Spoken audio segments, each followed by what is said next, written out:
Querido Espírito Santo, mais uma vez te suplico que o teu fogo de amor possa penetrar em todas as células de meu corpo físico, espiritual, psíquico, em todo o meu ser. Que o teu fogo me dê a capacidade de viver a palavra de nosso Senhor Jesus Cristo, que é trazida pelo evangelista São Marcos, capítulo 6, dos versos 45 a 52.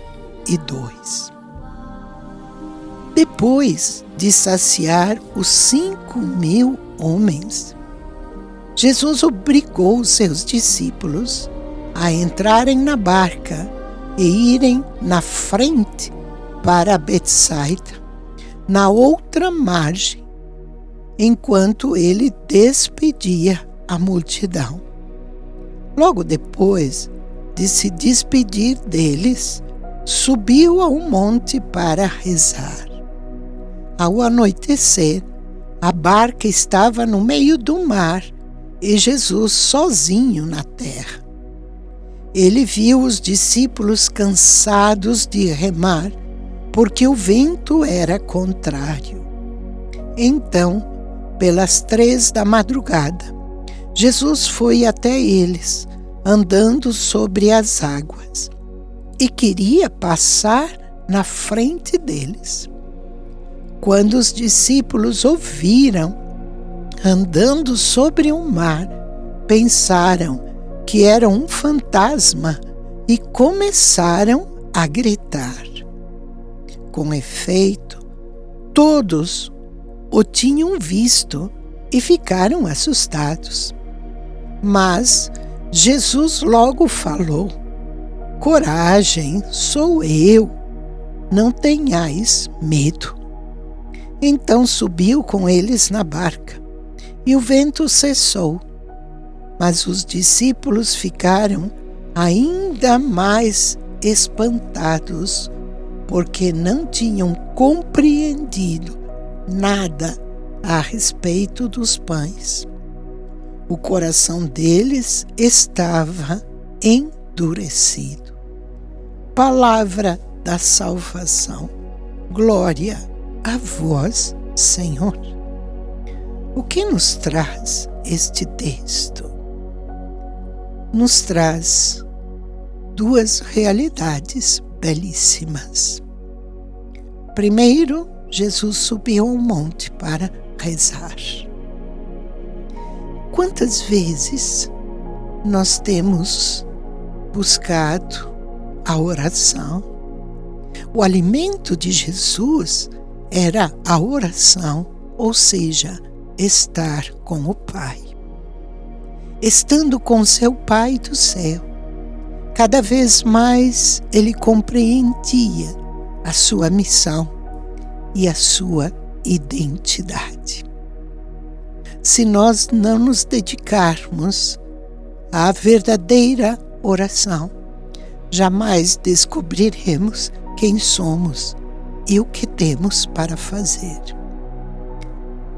A ansiedade parece ser algo tão comum ao ser moderno.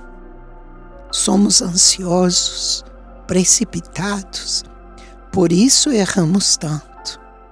Precisamos buscar o nosso monte para subir e estar a sós com Deus e rezar, encontrarmos-nos com Ele. A sensibilidade de Jesus cada vez estava mais aguçada, estava mais profunda. E ele reparou que os seus discípulos estavam com muita dificuldade na travessia do mar, porque o vento lhes era contrário. E o que Jesus faz? Jesus sai caminhando sobre as águas. Naquele mesmo dia, Jesus tinha multiplicado os pães e agora caminha sobre as águas.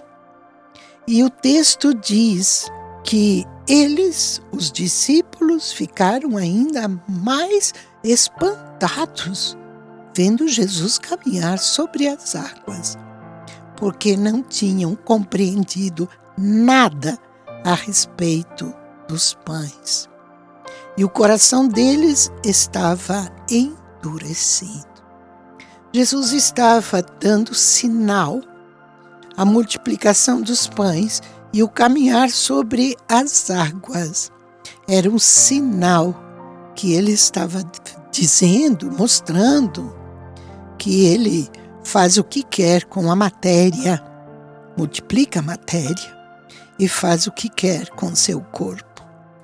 Só depois da instituição da Eucaristia, depois de Pentecostes, é que eles compreenderam o que Jesus fizera naquele dia e que se concretizava na multiplicação de si mesmo como pão descido do céu e se concretizava como Filho de Deus, como Deus que pode fazer o que quer, o que para Ele nada é impossível.